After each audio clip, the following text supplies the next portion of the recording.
What's up guys? And may bago tayong enclosure na addition dito sa ating exotic room. Itong enclosure nito is pinahiram sa atin ng bayaw ko kasi namatay yung Poecilotheria metallica niya, no? Kaya pinahiram muna niya sa atin. Tapos tayo na lang yung nag-set up.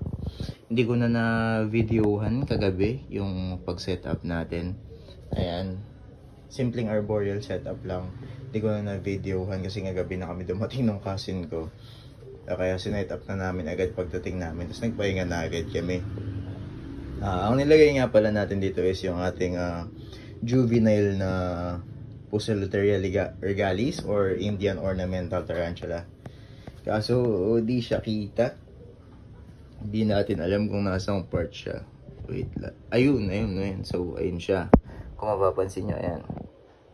Kaso ang kita lang is yung mga legs niya kasi nakatago siya sa cork bark. No? Pero, ayan.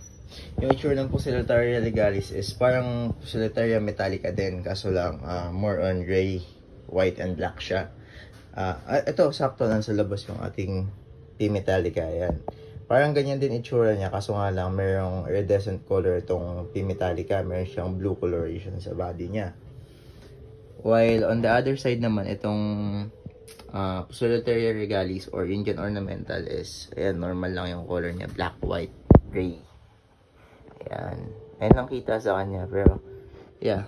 Ayan yung setup natin, guys. And since nga pala si Kuya Alex yung nagparam sa atin na enclosure na to, ang papangalan natin sa rehouse nating Poecilotheria regalis is Alex, no? Pangit naman kung Alexander kasi female to eh. So, Alex na lang. So, yeah, shout out sa iyo, Kuya Alex. Ayan, ito na yung enclosure na pinahiram mo. Ayan na yung itsura.